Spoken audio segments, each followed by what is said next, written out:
The history of the Byzantine Empire is full of light and shadow, but one constant and quite lamentable would be the tragic and continuous loss of territories. In the early 9th century AD, the Byzantine Empire no longer had anything to do with what was the Byzantine Empire of Justinian, who tried, in a more or less decent way, a recuperatio imperii, meaning a recovery of what he believed were the legitimate territories of Rome. Let us not forget that we are talking about an empire that considered itself the Roman Empire, or at least a continuation of it. The reality in the 9th century AD was as different as it was tragic.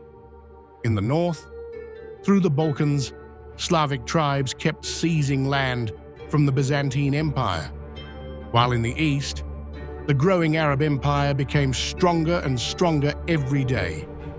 In fact, the Arabs, in a very short time, had taken over all of North Africa and even part of the Iberian Peninsula.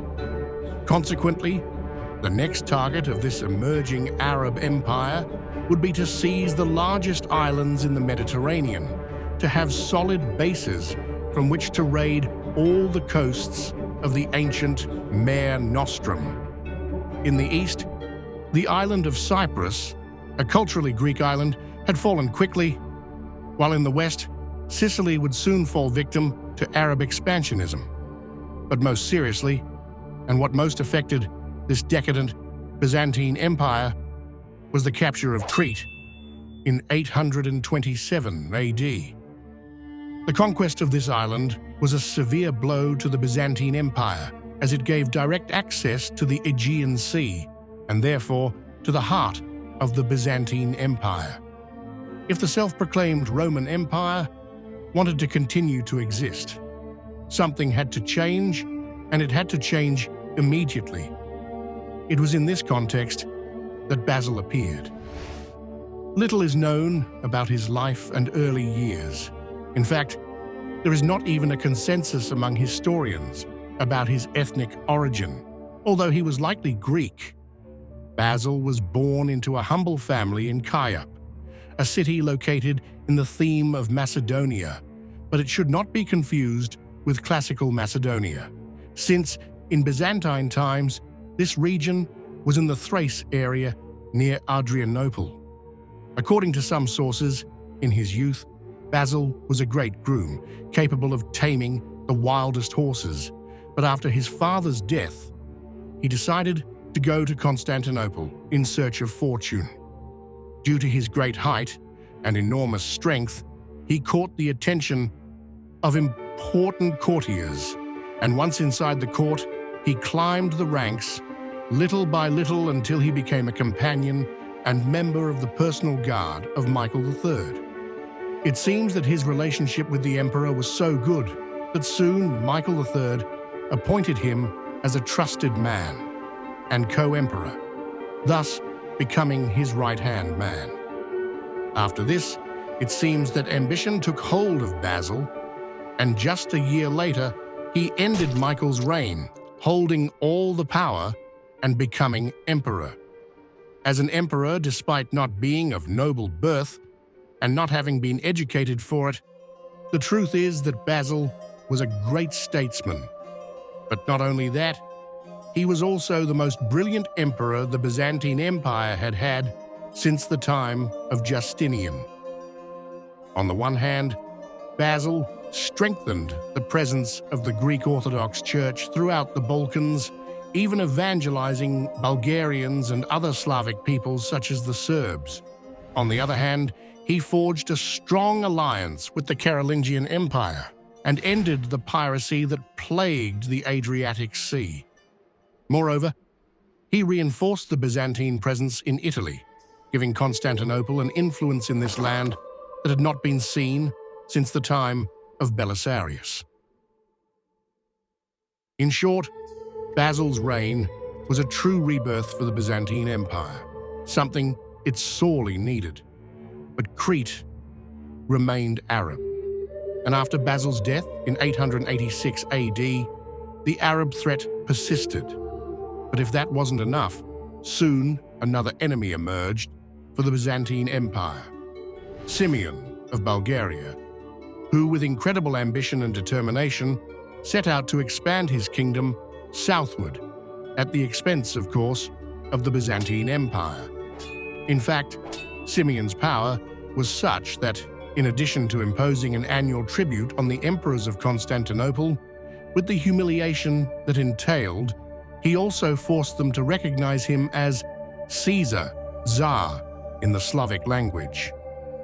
Luckily for the Byzantines, Simeon died in 927, which meant that the Bulgarian Tsardom was no longer as aggressive, despite all the territories it had taken. However, with this Bulgarian threat somewhat stabilized, the fact that the island of Crete remained in Arab hands was still a serious problem, as the raids throughout the Aegean islands, starting from Crete, were tearing the empire apart. In any case, and by the end of the 10th century, the Byzantines would achieve a great victory against the Arabs when the Byzantine general John Nicephorus managed to win crushing victories. He took the city of Melitene, marking the first major defeat of the Arabs by the Byzantines. In fact, this was the first time the Arabs saw the Byzantines seize a major city without them being able to do anything about it. But John Nicephorus not only achieved this great conquest, but later launched raids into Mesopotamia, even recovering a great Christian relic, the Holy Mantle, from the city of Edessa. However, far from being rewarded for his great victories, John Nicephorus was punished due to his great popularity and soon passed away. With this not-so-favorable outlook for the Byzantine Empire, we have to go to the mid-10th century to find the next great figure who would bring laurels to the empire. Nicephorus, whose name in Greek, Nikephoros, means bearer of victory. He was born and raised in a family from Cappadocia that had produced several great generals. When Nicephorus was very young, he entered the army, and under Emperor Constantine VII, he became a general of the rebellious eastern frontier. During his time there, and in a bloody war against the Saracens, he suffered a great defeat, but soon avenged it in the following years with several victories in Syria. However, any imperial victory, whether in the Balkans or on the eastern frontier, still seemed insufficient, as since 820, the Muslims had had complete control of Crete and part of the Aegean, a fact that became a permanent humiliation. With Romanos II's ascension to the throne, the Byzantine Empire finally decided it was time to reconquer Crete, and the man chosen for this mission was Nicephorus. The truth is that the Arabs in Crete were in a very weakened state, but they still had very experienced men and a great port fortress, Chandax, the current Heraklion, which according to chronicles was almost impregnable. Nicephorus, who was a great military leader, knew this perfectly well and knew that if he wanted to conquer Crete, he would need a large army. In fact, he gathered about 35,000 men in Ephesus on the coast of Asia Minor. Truly unprecedented numbers for the time. But the fleet was not short either, as about 300 transport ships and almost 400 supply ships were needed to make this great siege possible, rewriting the history of the Byzantine Empire. On July 13th, 960, the immense Byzantine army landed on the coasts of Crete. The Muslims, upon seeing the immense Byzantine fleet arriving, quickly deployed along the beach to await the Byzantines and confront them. The initial clashes saw the Byzantines face Muslim forces who were not willing to leave Crete. It was a mission that would bring eternal fame to his name and the Byzantine Empire. The island would once again be Byzantine, Orthodox, and Greek, no matter the cost.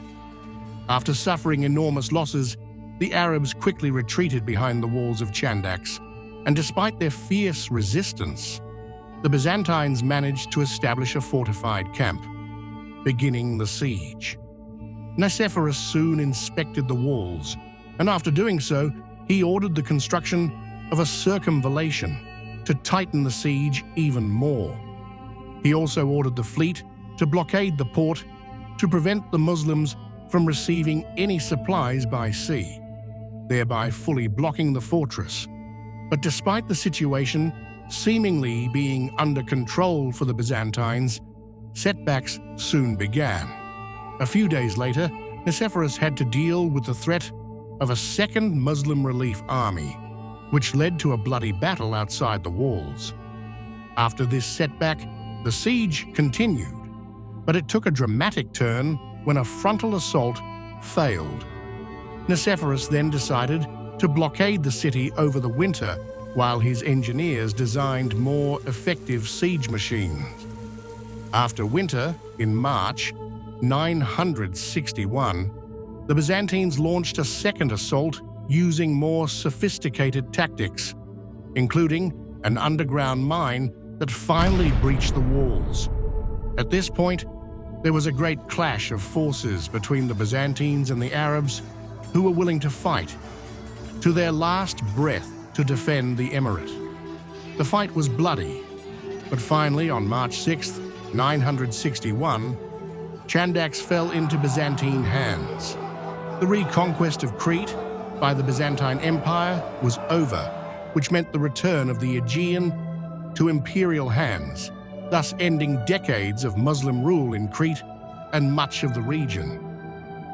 If you liked this video, please consider leaving a like.